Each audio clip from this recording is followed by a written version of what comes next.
Good evening, everybody. Welcome in. Good evening. Hey, Bill. How are you? I'm good. I kind of had a bad day trading, but What made it bad? I just I'm trying to get over the nerves of trading. Like whenever I'm in a Mm, position. Um, yeah. Well, like we got a little time before we start class. Let's talk about that because I think that's you are not the only person who feels that way, and I'm happy you brought it up. Can I ask you a couple questions yeah, go ahead. about so you feel the nerves of trading. When do those feelings start? Is it when you're in a position, when you're about to enter a position, when you're trying to exit, all of the Uh, above? it's mainly when I'm like in a position, like Okay. entering a position. Like there's no nerves. It's just whenever I'm watching like the actual position, So it's super easy for you to click buy, really hard for you to stomach what's going on once you're in it. pretty much. Okay. Yeah. So you're definitely not the first person who's felt this way. I would say probably 100% of all newer or even not as new traders have felt that way.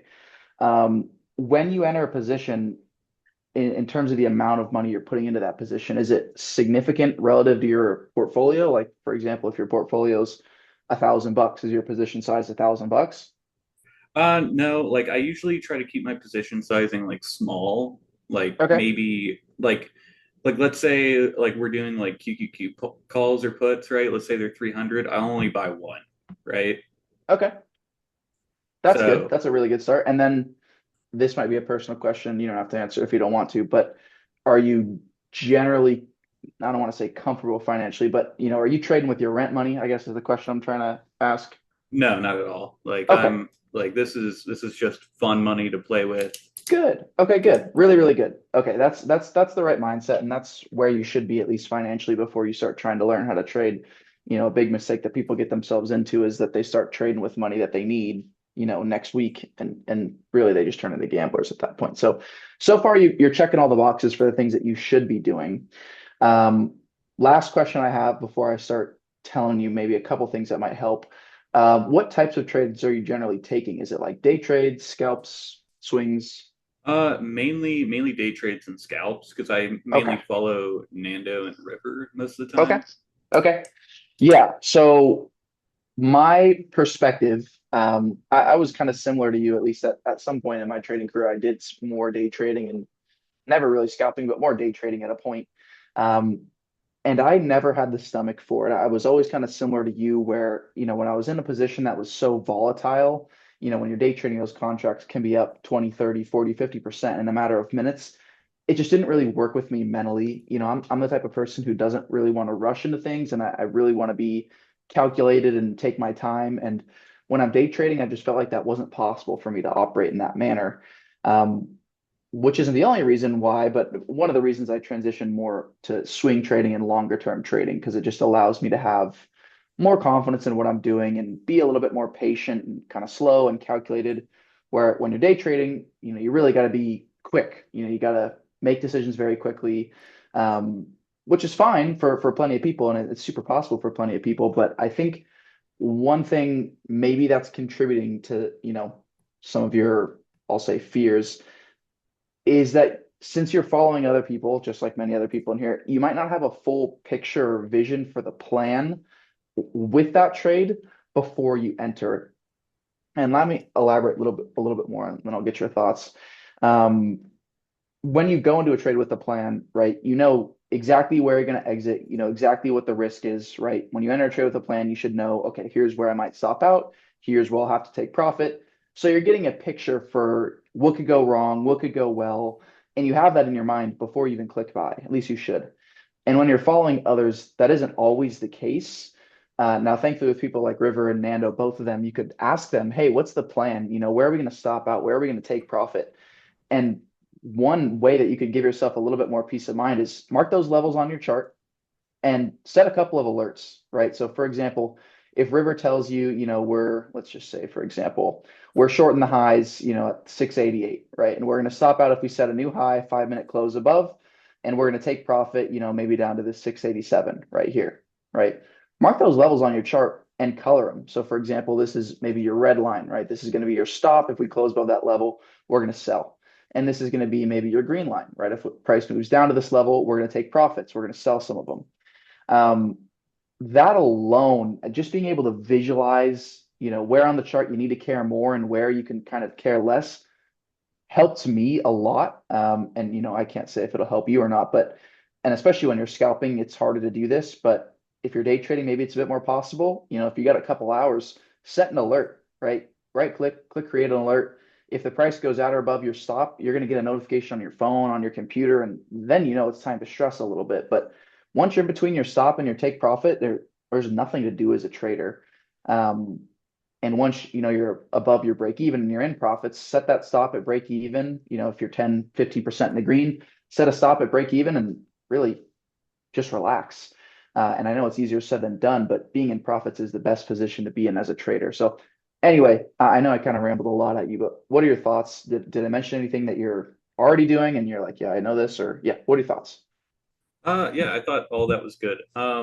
It's like it's mainly just like I don't know, like I just have overwhelming anxiety most of the time, and that's just Okay. me as a person. But Yeah. like generally my stop out on like any trade is like 20-25%. Like maximum I'll go is 30. Okay. Um and some days I'm better at handling it than others when I'm really feeling confident, but like I don't Mhm. know. Like it's just something I have to get over time when trading, right? That's true. That is true. It's something you'll get used to. Because I've only been doing this since October at this point. Okay. So you're still pretty fresh. Yeah. Okay. So that's all. I just wanted to bring that up, just how to like cope. And I think the stuff that you gave me really does like kind of put it in a different perspective. Okay, good. Yeah, yeah, and obviously if you're like have anxious tendencies just generally as a person, there's only so much that could probably be done about that, and that's okay, right?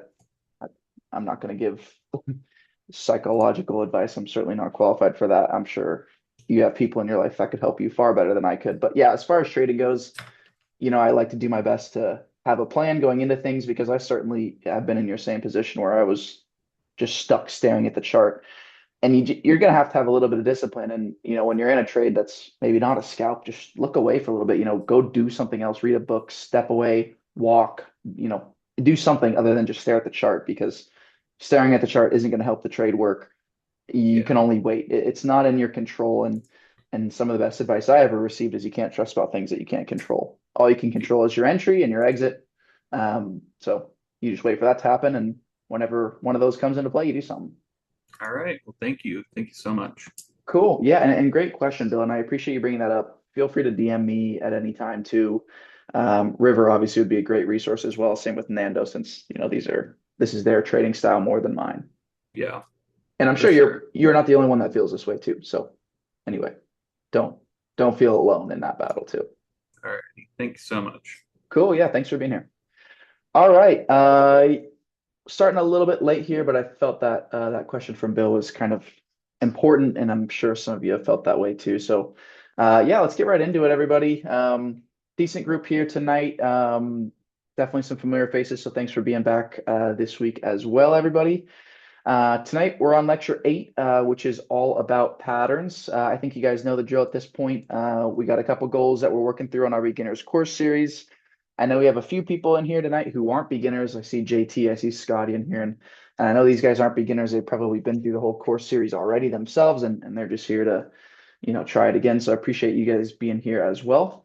But yeah, as always, this course series is meant to be geared towards beginners. If you haven't seen, all the last 7 lectures that we've done over the last few months, highly recommend checking those out. Tonight we're certainly going to be leveraging and using information that we've discussed in those lectures. So if I don't explain something or something doesn't make sense, just mention it in the chat. I'll always be looking for those questions, and I'm more than happy to touch on things that we've covered in the past as needed. But for the most part, we've just discussed these last 7 topics over the last few weeks and months. So feel free to check those lectures out. They're all recorded. All right, let's talk about patterns. A lot of you might be wondering, what does this mean? And hopefully I gave a decent introduction to the what's it called? The announcement. But patterns in general, this lecture, we're going to treat it similar to candlesticks, where When we're talking about candlesticks, I'm sure you've seen similar cheat sheets to this, where there's kind of, this maybe printable thing that just shows standard chart patterns or standard candlestick patterns. And while these can be helpful, I really don't want this to be your focus. I will continue to mention this same idea over and over again, and I know we mentioned it in the candlesticks lecture and the price action lecture. It's one thing to memorize all this, but truthfully, there's charting softwares and platforms that can just find these patterns automatically, right? So giving you guys the understanding on how to identify these patterns really isn't an edge, in my opinion.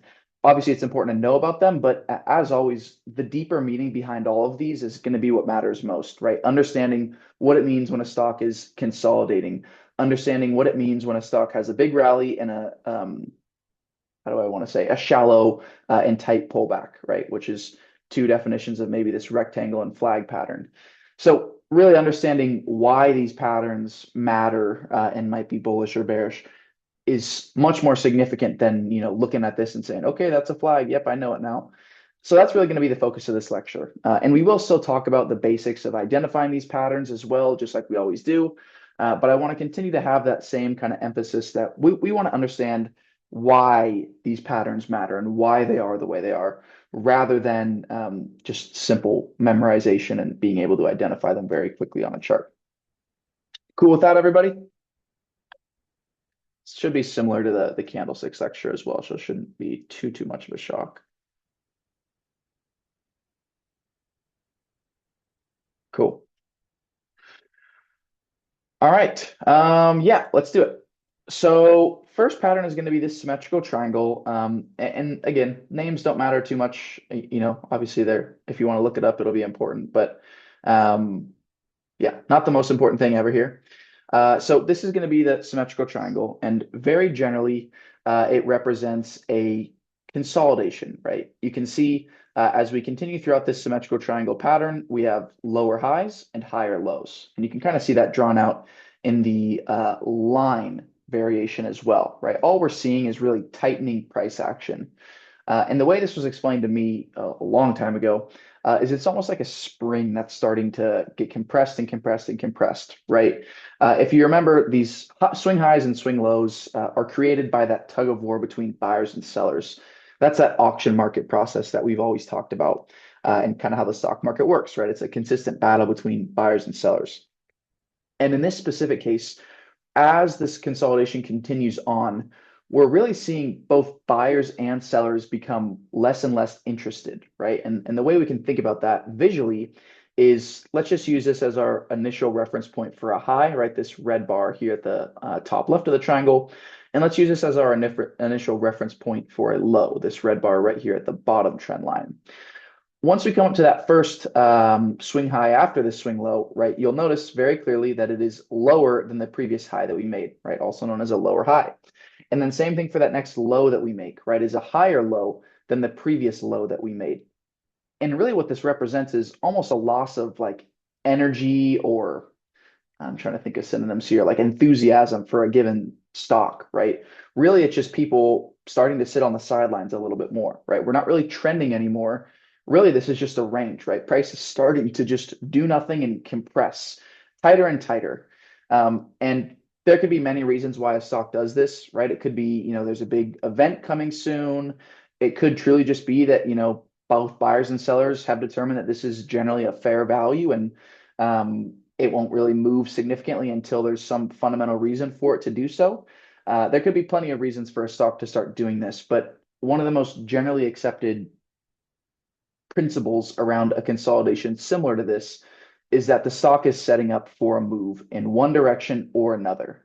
And you can see on this simplified line graphic here, there's kind of a bullish variant to this and a bearish variant to this symmetrical triangle. The more bullish variant might be when we have an uptrend and then we start this consolidation period, we would expect that trend to continue higher. And then the bearish version would be when we see a downtrend, we get that consolidation. We would generally expect to see that downtrend continue. Um, and again, I can't stress this enough. Really, this is just consolidation, right? It's just both buyers and sellers generally content with the current price of the stock, right? They feel that they've got enough, or yeah, they feel like they've accumulated enough of whatever position this is, and they're generally happy with the valuation. They feel that it's fair for the current price, and there's no real, I'll say, fundamental mispricing at this time. Um, and once we see that breakout, that's when we have a real clear direction on where this name is headed for the next X amount of time, right? And obviously, it depends on the time frame that you're looking at. This reference is on the daily. But that's kind of the basics with a symmetrical triangle and really any consolidation. And electron patterns wouldn't really be, I'll say, of enough quality without talking a little bit about how to structure a trade based off of them. And again, I know I've mentioned this plenty of times before, but similar to the patterns, indicators, price and volume, we never want to take a trade just based off of one thing, right? We mentioned the candlesticks, just because something forms a hammer, that doesn't mean you get long. Same thing with a symmetrical triangle or any pattern, right? Just because something breaks out doesn't mean we immediately get long. There's so much context that goes into determining if an entry is good or not, and I believe this is covered in 2 weeks in one of our trade plans lectures. So we'll make sure to talk through this in more depth. But for now, let's just assume, every pattern's perfect and it's always going to work. And in this case, right, there's kind of two places we could have taken an entry. A valid entry would have been on this first breakout above this downtrend, right? First daily close above, could have gotten long there. And then we also had an opportunity to get long on this retest of the trend as well, right here.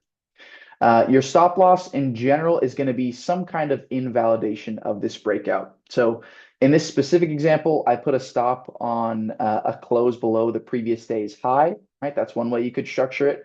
If you took the trade on the breakout, right, you could take a stop on a close below this breakout day's close. You could also take a close back below the trend as well. So if we get a price action close below this trend line, we could take a stop on that.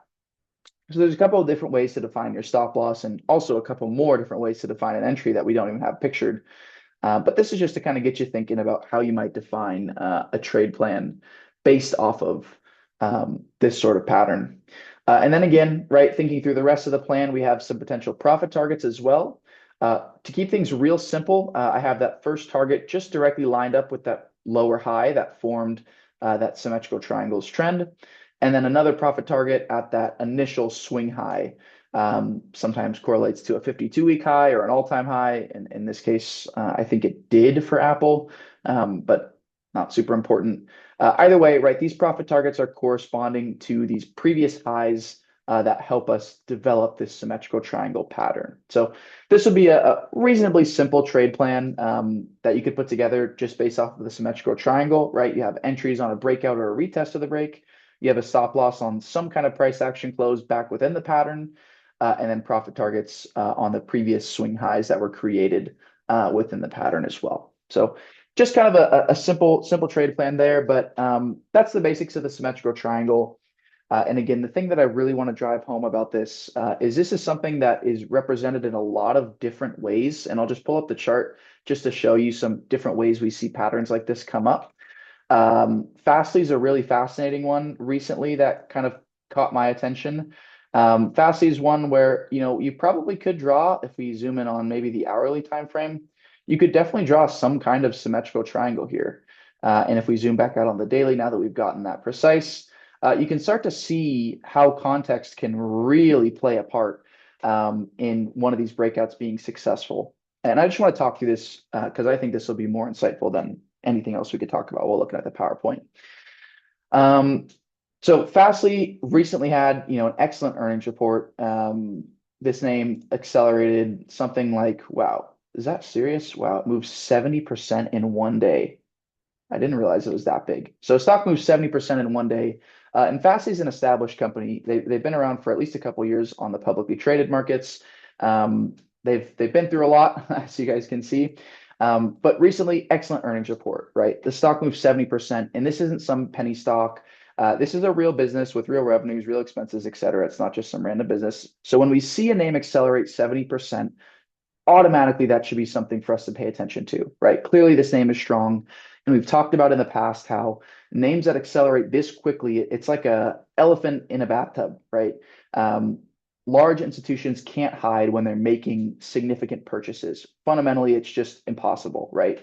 Large institutions are making and spending billions and billions of dollars on individual equities. So it's really, really difficult for them to hide, massive purchases. And as you can see by volume, this is the most volume that this name has ever gotten in its entire history of trading. It has never gotten this level of weekly buy volume, literally ever. It's historical, right?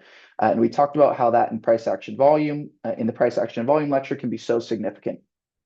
So this name rallies 70% in a single day, moves up a little higher in the coming days, and then starts to consolidate, right? And the daily chart's a bit messy, but again, zooming in on the hourly, you can really clearly see that same sort of symmetrical triangle price action, right? You see those lower highs and higher lows. This is always going to be that bullish variant, right? Because it's going to have that huge uptrend going into it. And a couple more kind of contributing factors to this trade that really just, I mean, as you guys can see, it was up 10% today. It really just made this one pop. We had a really definitive break over prior highs, right? This $12.60 level was resistance previously, and obviously this stock had zero care in the world for this level after this day. We have that record high volume, right? That's going to be a big factor as well. Fundamentally, right, we have a clear change in character for this name, right? This is the most positive reaction to an earnings report probably ever for this name. 70% in a single day is definitely historical for this name. And I'm sure if we looked more into the earnings report, we would find a little bit more as to why this name accelerated so significantly. I don't have the notes on it, but Thinkorswim thankfully makes it super easy for us to figure this out. And we can just take a quick peek and figure out why we saw this acceleration.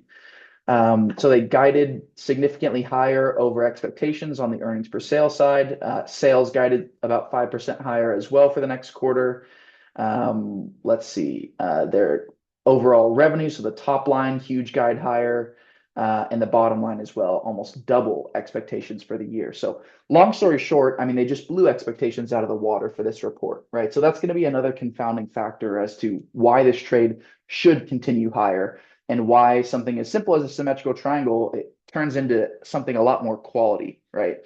I could look through probably 10 other charts if I had them offhand and find symmetrical triangles that didn't work, right? And here's maybe a decent example right here, right? This is one that maybe didn't work as well, and maybe you can call it symmetrical triangle and maybe not.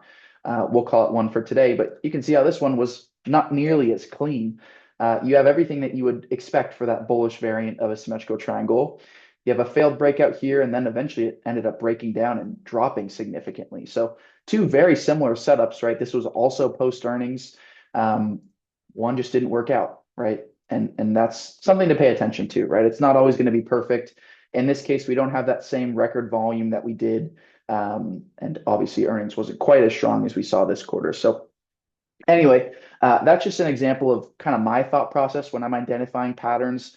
It's not as simple as just saying, okay, let's draw this stupid little triangle and get long, right? That's not going to get you very far.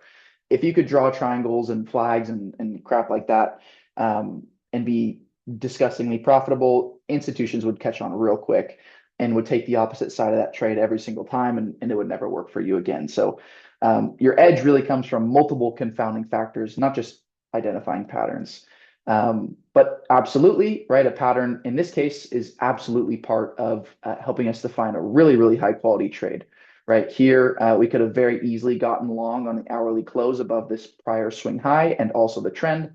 We also could have very easily gotten long on the retest of these lows.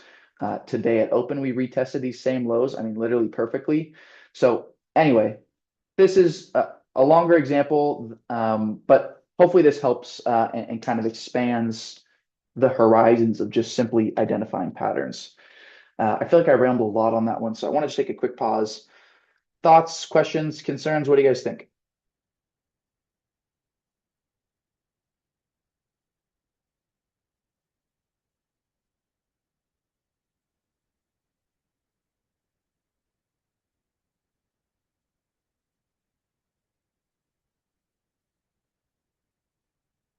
Cool. Glad to hear that, Bill. What else do you guys think?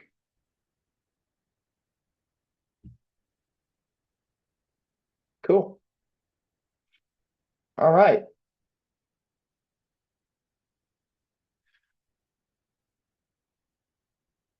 Sweet. Okay, let's keep rolling then. We're gonna try and have similar discussions about most patterns, but I don't know if I'll have examples of every single one directly offhand. But let's keep going.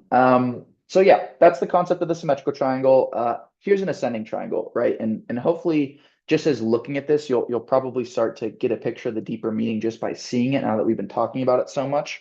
An ascending triangle is pretty simple. Really, it just is comprised of some kind of resistance level and higher lows into this level.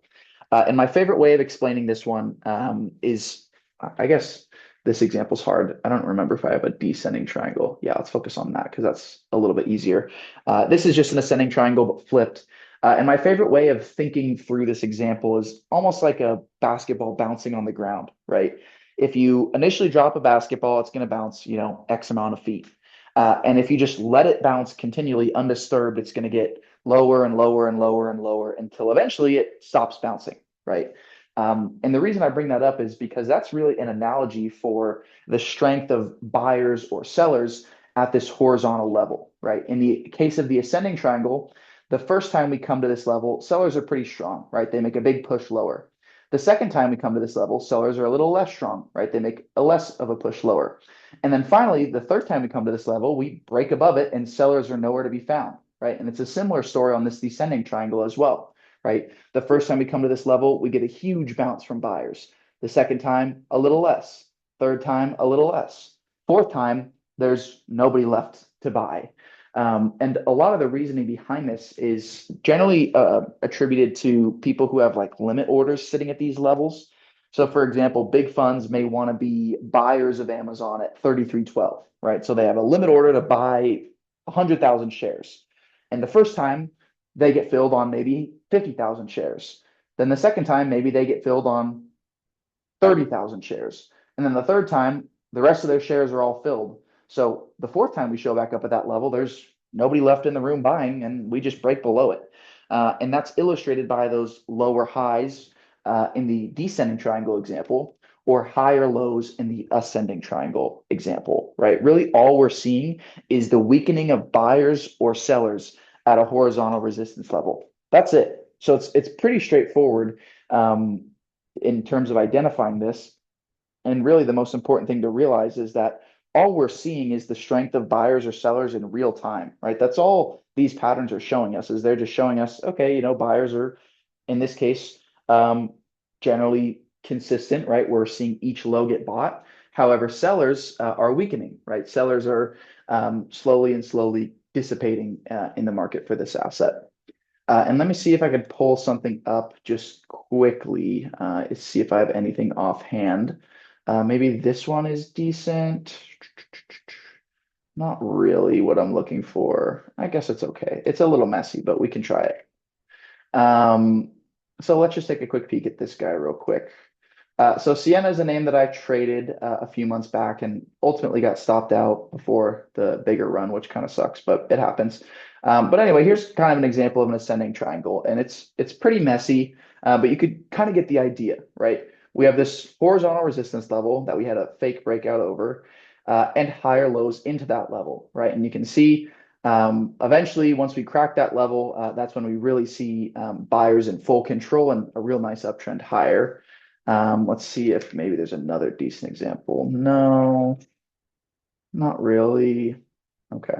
Those examples aren't exactly what I'm looking for. How about this one? No, not really. Okay. Anyway, that's a good example to start. Yeah, really, again, I think this one's generally pretty simple. You have some kind of horizontal level and you're making higher lows into it. For the ascending triangle, and just to get a descending triangle example, let's see, I'll have to do it this way. A descending triangle example would be lower highs into some horizontal level. And I think this actually looks kind of familiar to the SPY a little while ago. Let's see if I can pull that up. No, that's not exactly what I thought it looked like. Okay. Anyway, let's see. I thought I had something. Okay, maybe not. Anyway, that's the descending and ascending triangles. Similar to the ascending triangle, or excuse me, similar to the symmetrical triangle. In a lot of ways, it's really just a consolidation. However, we really get a picture for who's strengthening from these patterns, right? Who's getting ready to take control. As opposed to the symmetrical triangle, it's more of like a sit back and wait sort of pattern, I guess. Cool. Any questions on this one? I feel like we went through this really quick, but I also don't feel like there's too much to say.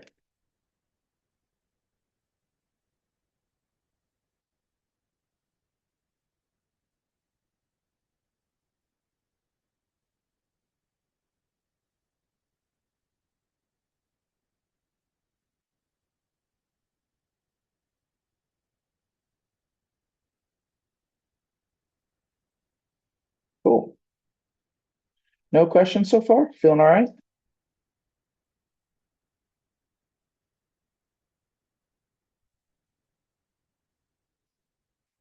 Thanks, Bill. Cool. All right. Let's keep rolling. Let's see what we have next. A couple things to keep in mind. Oh, I realized we didn't talk about the trade plan. I totally forgot that. Sorry about that. Yeah, so in terms of defining a trade based off either the ascending triangle or descending triangle, a couple things to keep in mind, right? It's going to be reasonably similar to all of our other patterns, where there's kind of two sort of or three sort of schools of thought where you can make some entry. The first and probably most obvious entry is going to be when we get a price action close above, this horizontal level. And in the descending triangle case, it's going to be a price action close below the horizontal level. Some maybe less obvious entries are going to be the retest of that horizontal level. So right here, the first time we come back and retest that level, that'll be a good opportunity to get into the position. And then the other less obvious, the least obvious entry would be the final high or low in this pattern. Because in this case, right, we have two sequential lows that we can use to develop our initial trend. And as you can see, right, you probably could have drawn this plenty of ways, so it wouldn't have been perfect. But this is another way that you could potentially get an entry before the breakout, right? And this would be relatively low risk. The probability of this trade working out when you're just grabbing it here might be a little lower, but the risk is very low because all you do is just sell on a price action close below this trend line, which, if you're buying this breakout, you have a lot more risk because you'd have to sell on a close below this horizontal level, which that would be a little bit more painful. So kind of three schools of thought in terms of defining an entry based off of these sorts of patterns. And the same thing goes for the descending triangle as well. You have kind of a couple different places where you could enter. Again, first is the price action close below the horizontal level. If you'll notice, we got a couple wicks below. Wicks we can't enter on, right? We got to wait for price action closes. And then we also have two of these retests of our trend. By this first couple sequential lower highs, we should certainly have our trend finalized at that point. So we would be able to see, these rejections of that trend later in time once we revisit it.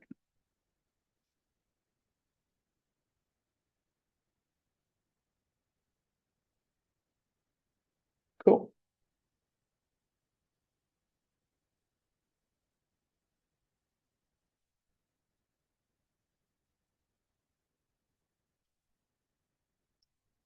All right. Let's see what else. Yeah. So, in general, right, to keep things very simple, our entries are always going to be based on either rejection of that trend, basically at a resistance or support level, or on break and retest of a trend. There's kind of those two different opportunities to enter or exit it, or excuse me, to enter the position. Our stop losses are always going to be based on invalidation of the pattern. So, for example, right, if we're trading this, if we go back to our symmetrical triangle real world example, if we get long yesterday on the price action close above the trend, and today we closed back within this trend with a bar maybe like this, let's just do something simple here. Let's do like 17.5. Let's fake it. So if today's candle looks something like this, we would absolutely need to stop out, right? Because our trigger is to get in long with this price action close above trend. Once we close back within the trend, there's absolutely no reason for us to be in the position again, and we have to sit out. Now, if it breaks out the next day again, can we re-enter? Sure, right? We can try it again. But if we see a bar like this, it's time for us to get out. So we're definitely going to want to take stop losses always on invalidation of our patterns. And obviously, in this case, that is not how things turned out. Things look much better than that. Um, yeah, so that's the general idea. It's pretty simple in terms of defining trades off these patterns. Um, yeah. Okay, moving on to our next pattern. This is going to be one that I feel like is talked about a lot, and it's misidentified as well, super commonly as well. Um, a bull flag really is a uptrend with a short and shallow consolidation. Um, we have, in general, some kind of strong, what's sometimes called a flagpole, right? Really, it's just an uptrend in this case. Um, and then we want to see some kind of consolidation or pullback. And some of the keys that we're looking for, and I'll just use this chart to draw things out really quick. Some of the key things that we'd love to see in a bull flag is, let's say this is some kind of horizontal level, and let's say this is price action, below this horizontal level. It's, clearly some level of resistance, right? What we want to see for this bull flag is a strong break of that horizontal level, which is coupled with high volume, right? We want to see nice high volume during that flagpole. And then once we make that consolidation, it's really nice if we see just a very tight range and a consolidation that doesn't last too much longer than the duration of this flagpole, right? So for example, if this flagpole, and I'm just going to use a square to measure it out, which isn't necessarily scientific, but let's say, for example, the duration of this flagpole or uptrend was this amount of time. Really, it'd be ideal to see the consolidation last a similar amount of time. And here, the way we would define this trade, and I know I'm using everything in the same color, is once we see that breakout of the flag, this is where we would want to enter, right? So on break a trend or a retest would also be a valid place to take an entry. Um, Other times, right, people might be waiting for a retest of this horizontal level to enter, which is super valid as well. The way I drew it up, if it waited all the way until we retested this horizontal level, I think it would probably be a little lower probability because bull flags are really meant to be a really strong move and a very weak pullback, right? The point of this pattern is to emphasize the fact that buyers are very strong and in control and sellers really don't have any ammo or gas to bring the stock lower. And this name, although it's a symmetrical triangle or bullish pennant or whatever you want to call it, exhibits very similar characteristics of what we'd be looking for, right? We have a very clear, oops, let's go back here. We have a very clear, very strong uptrend, right? Nobody can tell me that a basically 150% move in the stock isn't a strong uptrend, right? So we get a really nice, very strong uptrend.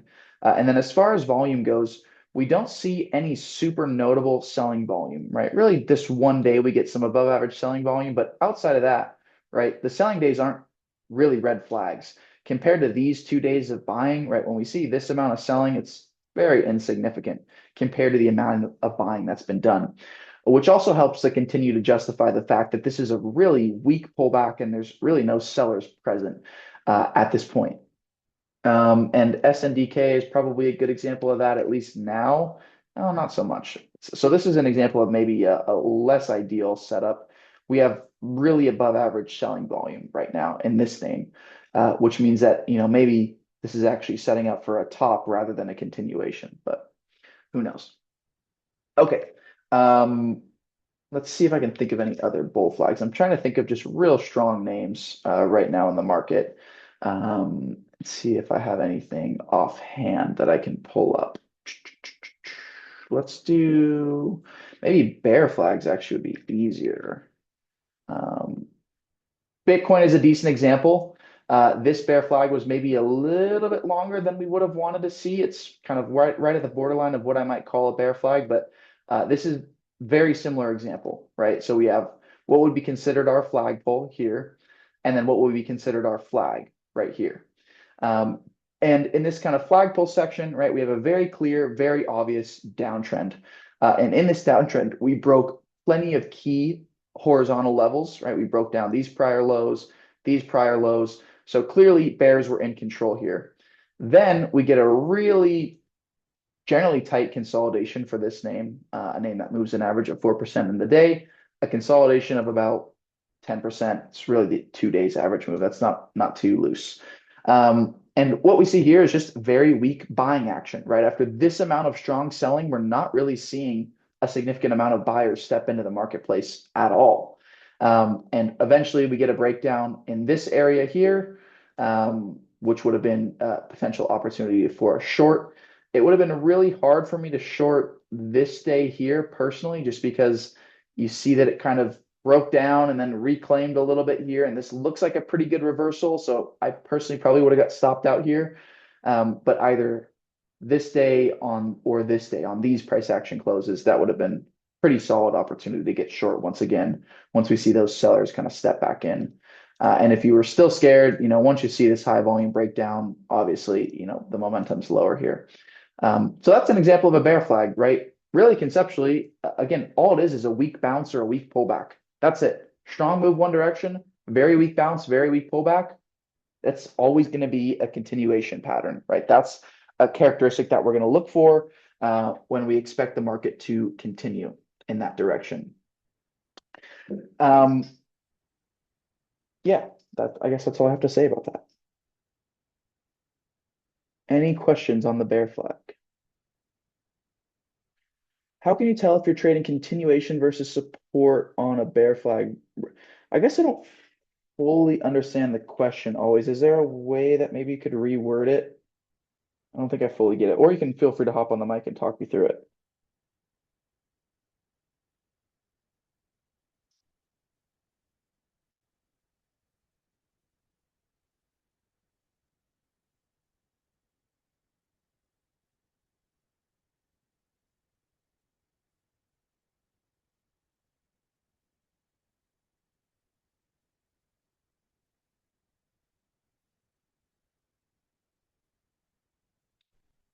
You can feel free if yeah.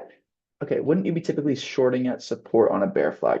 Oh yeah, good question. Okay, I understand. Yeah. So um in general, I think the answer is ideally no. Um, right? In this case, sure, there's maybe some strong support down here, and obviously this is one example, right? And I totally get that. In this case, I would say absolutely you're not shorting at support. Are you maybe could you maybe be considered chasing a move in some cases? Absolutely. However, when we get a breakdown like this, we have the EMAs trending to the downside, all the key moving averages trending lower. Um, we get a nice rejection of this resistance level that kind of set up right around this $50 level. I feel like the stars are kind of aligned in this specific case. Sure, right? Again, you do have support right around this 46 level, but your stop's much closer than your support.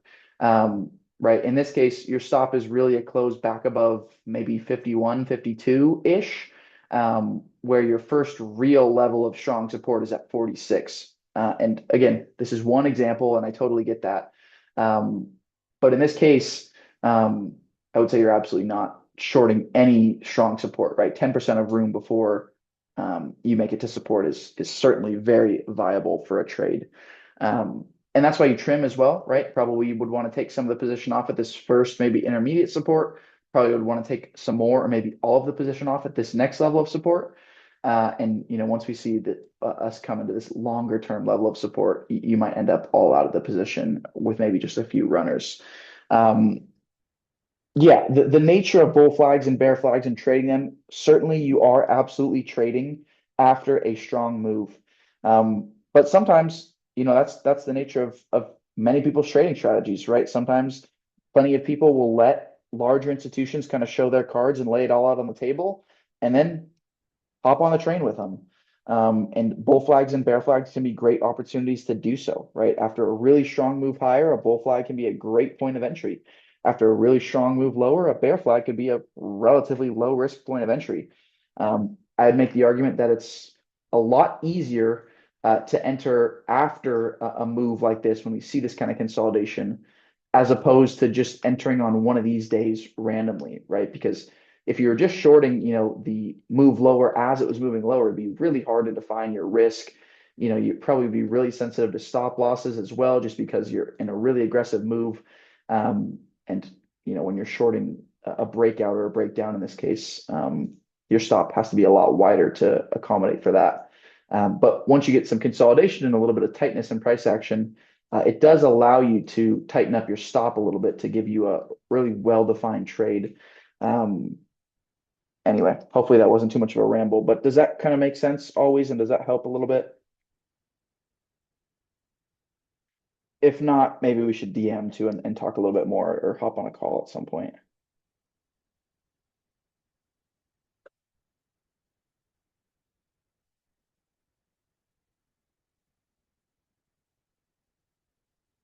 Cool. Okay. In the meantime, we'll move on. And always, if you have anything else, let me know.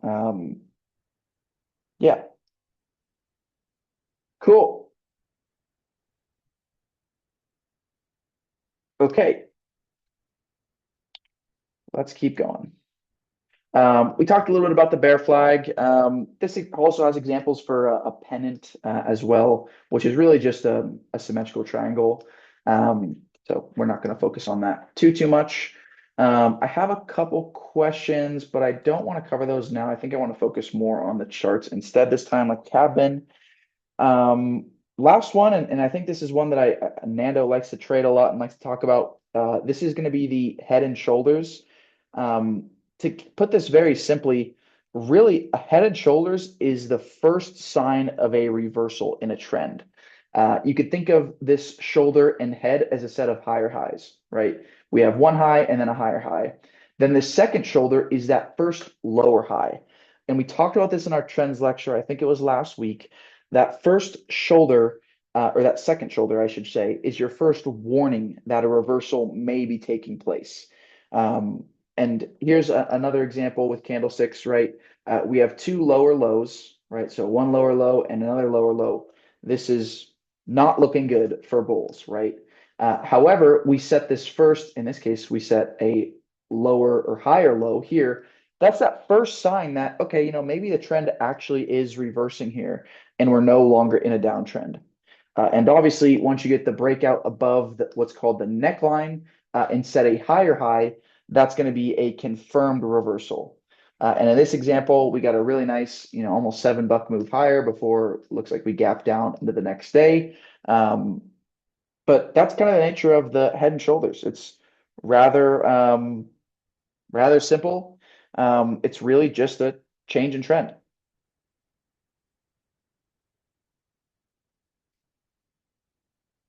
Cool.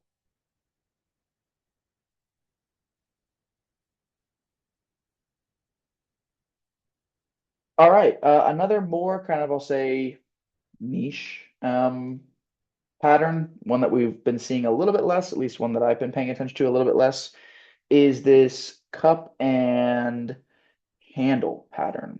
And the cup and handle is really going to represent or be comprised of a long downtrend, a consolidation, or excuse me, a quick downtrend, consolidation, and basically a bull flag on the right side here. Um, Again, very simple. Really, what this is representing is just a loss of control on the sell side and kind of buyers starting to take control on the right side of this cup. Um, yeah, I guess there's not really too much else to say. There is an inverse variant of this, just like the head and shoulders. I feel like I see that even less. And another way to think of this pattern is really just a horizontal level of resistance and a weak rejection of that horizontal level of resistance in this flag here. It's again, you can break this down into smaller patterns, um, but I think you guys are probably getting the point here. I think this is the last one that we cover. This is really the falling and rising wedge. What we're looking at on screen here is a falling wedge. What we see here is rather similar to our symmetrical triangle in a lot of ways. As you guys can see, we're seeing a smaller and smaller distance between our swing highs and swing lows. Here, for example, maybe this is a $10 difference between this swing low and swing high. Here, maybe it's about the same. However, here, maybe it's a $5 difference between swing highs and swing lows. Here, maybe it's about five as well. So really, we're seeing price action compress, just like we are in the what's called symmetrical triangle, there's just also a trend associated with it as well.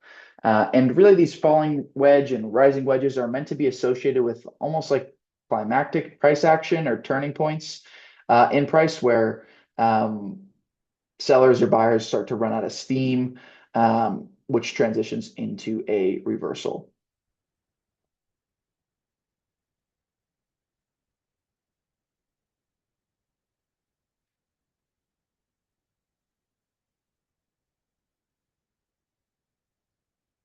Cool. Yeah, and you can see the rising wedge here is really just the exact opposite. You have the line version here. Um, yeah, okay, cool. I think this was our last pattern for the night. So I kind of want to just look through a couple charts. Some of my favorite things to do is just look through top performing stocks and kind of identify these sorts of patterns in them just to show you how they played out.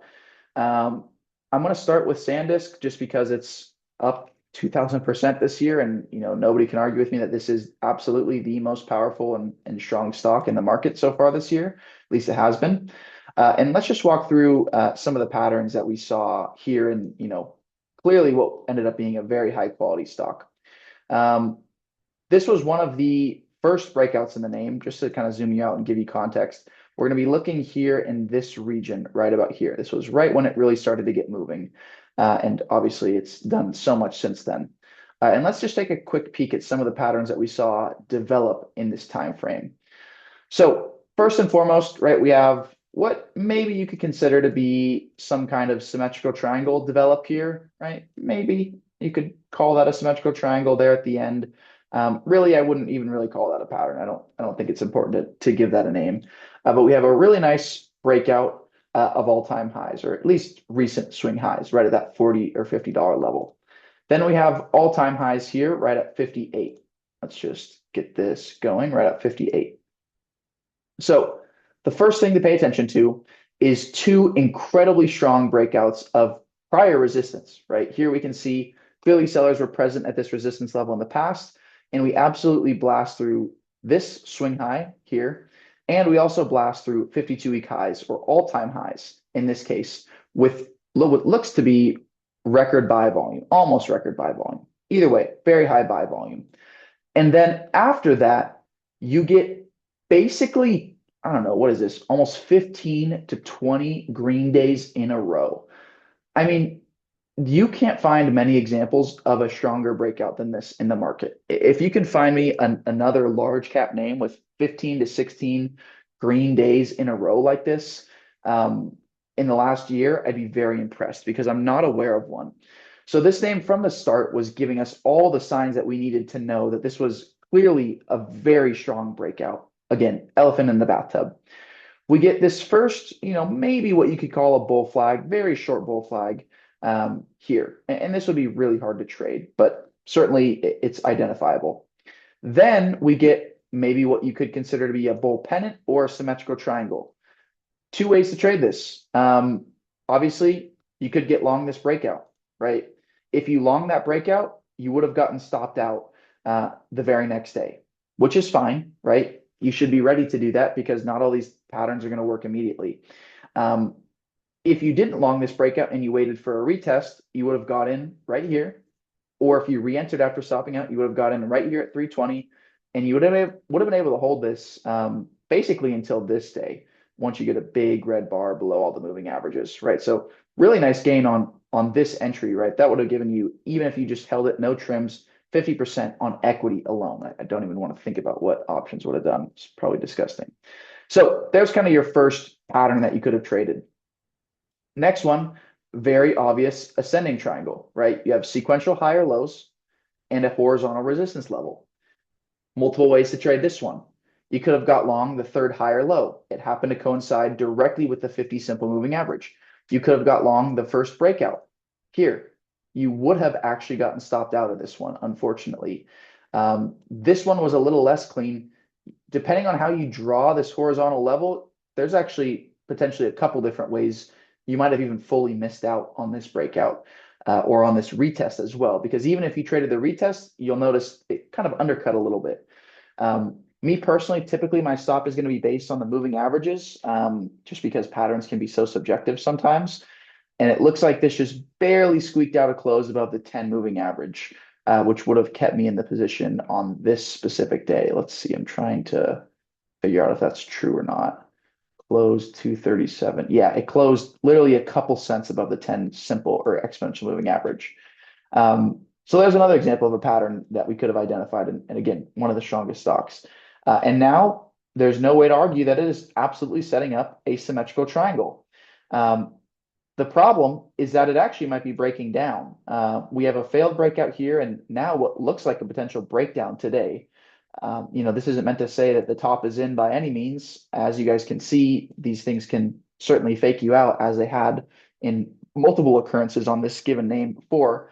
Um, but this might be an example of a potential breakdown, right? We might be looking for a pullback, maybe back down to this 540 area, which would be honestly very, very reasonable considering how extended it is.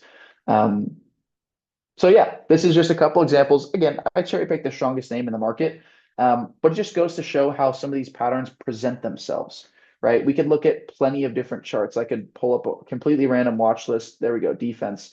Pull up a completely random stock. Let's do Carmen. Why not? And find very similar patterns. And in some cases, you can see I already have them marked out. Here, right? We have what could be some kind of ascending triangle, right? Horizontal level, higher lows. There we go. Let's see if there's anything else. Nice retest of that as well. Let's look at another name on this watch list. Archer. This name sucks. This is in a range. So I care a lot less about what's going on in a name like this when it's not trending on the higher time frames. Lockheed's going to be a fun one. This one's trending on all time frames right now. We look at the weekly, absolutely trending. Really nice base breakout here as well. Let's look at this one, right? Clearly a strong move. Oops, that's the 4 hour. I don't look at that yet. We have what could be maybe some kind of bull flag or symmetrical triangle here, or pennant or whatever. Another maybe bull flag, right? A little bit of a different variant. It's more of a horizontal flag rather than a pullback. Um, Now, again, maybe another bull flag, right? We have a nice move higher, some kind of consolidation, and we broke out of that today for unfortunately obvious reasons. Um, this is kind of the workflow. For me, patterns aren't the sole reason I look at a stock.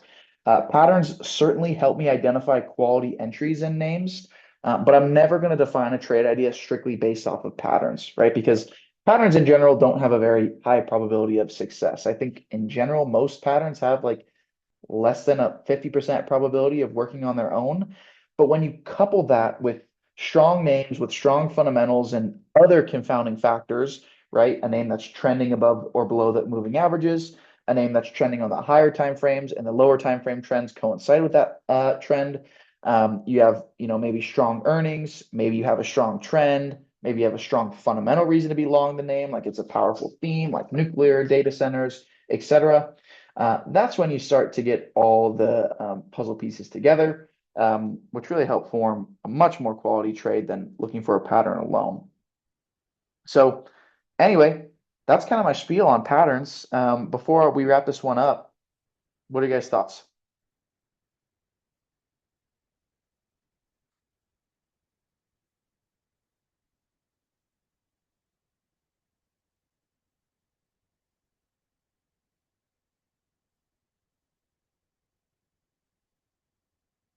Questions, comments, concerns?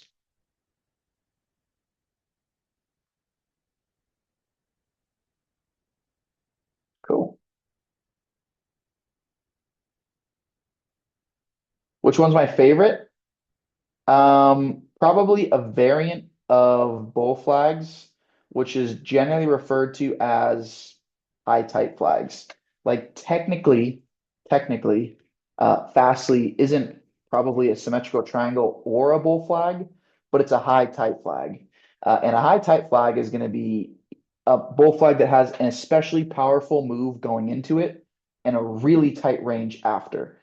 So a name like Fastly, right? It moved 120%, and its consolidation was 20% and 15%. So very, very small pullback and consolidation in comparison to the overall move. that's going to be a high type flag. And for me personally, that's generally what I look for, because I'm always trying to focus on trading the best stocks, the most quality names. And that's going to be a characteristic that most quality names typically do exhibit.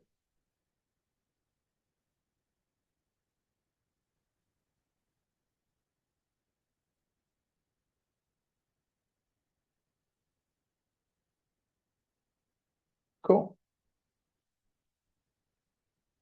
Any other questions before we kind of wrap up?